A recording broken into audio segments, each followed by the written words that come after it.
Hello and welcome to Rajya Sabha Television. You're watching Big Picture with me, Vishal Dahiya. Today we're going to talk about the expansionist goal of China and how we are tackling it. In fact, Defense Minister Rajnath Singh in an interview recently has clearly said that there will be no reduction in the troops on the LAC till the time there is a status quo there. So to understand the entire issue in entirety, we have a distinguished panel of guests with us today. Let me first introduce them to you, beginning with Mr. Vivek Karju, former investor, who is with us.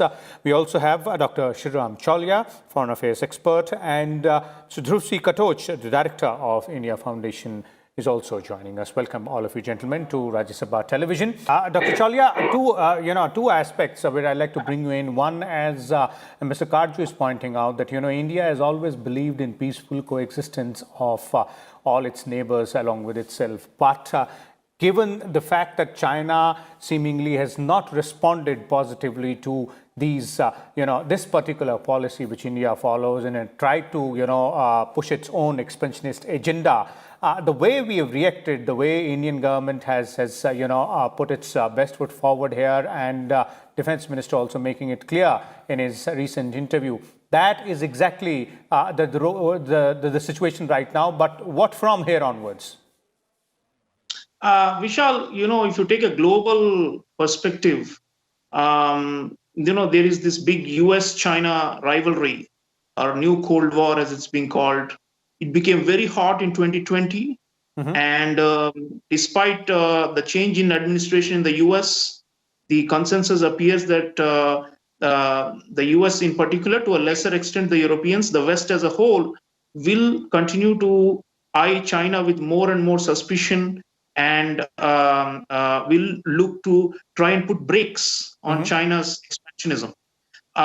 In Asia, of course, India, I agree with General Katoch that India is the central obstacle for Chinese hegemony. And so they will be looking to try and wear us down at the LAC and also in the Indian Ocean region through naval expansionism and also through the BRI, the Belt and Road Initiative.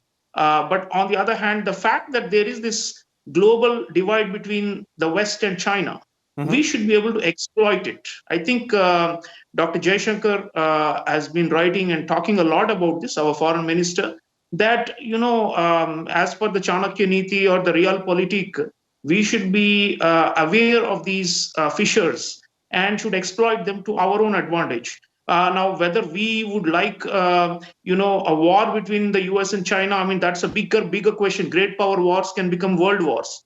But short of that, if the US containment strategy becomes stronger, more robust under Biden administration, if the Europeans also come on board, they have now adopted a new Indo-Pacific policy. These kind of things, we should be very keen to join hands with them and look to raise the costs of this expansionism. So the way forward is, I think, confrontational approach with China will increase. We cannot, unfortunately, help that. But the counterbalancing effort on our part should be, very strong, and we should not let up. In fact, I think there's more to be done with diplomacy, not only bilateral with the Chinese. We have been talking a lot with Chinese, as you know, Vishal. So many rounds of negotiations have already happened since April, May, and for disengagement and de-escalation and all that. But that's okay. That's at one level. But we need to shore up our broader global, alliance structure, or whatever we want to call it, partnerships, in such a way that the Chinese realize that they are hacking at their own feet. The Chinese realize that, they should not be earning India's enmity like this, because it will cost them dearly. So I think that message, if we can get that across to the Chinese through our moves, both through our resolute defense maneuvers in the Indo-Pacific and in the Himalayas, but also through our broader multilateral diplomacy, I think that will be, and also economic front also, we are pushing back. We have imposed barriers on their apps, digital strikes. This year, the trade deficit with China has reduced. It used to be $60 billion until 2019. Now it has come down to $40 billion. So there have been, various non-tariff barriers that have been imposed to raise the costs of this. So I think Narendra Modi government is on the right track. We want to deter aggression, but we also want to convey a signal that we are not interested in war. Frankly, war is bad for everybody. So I think the Chinese should realize that they have crossed a certain limit and that they need to step back now. I don't mean simply literally and figuratively the LAC limits that they have crossed, but generally in their behavior. So I think we want a behavioral change in China. And for that to happen, great powers cannot be just, we cannot wish for great powers to change their behavior. We have to make them, we have to force them, we have to coerce them to change their behavior through countervailing pressure. So I think that is the big forward going forward, Vishal. Okay, Mr. Chaulia, given the variables which Mr. Karju also pointed out, how do you see the kind of policy which is to be followed? And by policy, it does not only necessarily have to be a security policy or a diplomatic policy, and a holistic approach towards tackling the expansionist designs of China. Well, Vishal, India is a democracy. Our strength is in democracy. We, by our very existence, function as a countervailing or a counterweight to China, which is an extreme authoritarian country that's become even more dictatorial under Xi Jinping in the last 7 years.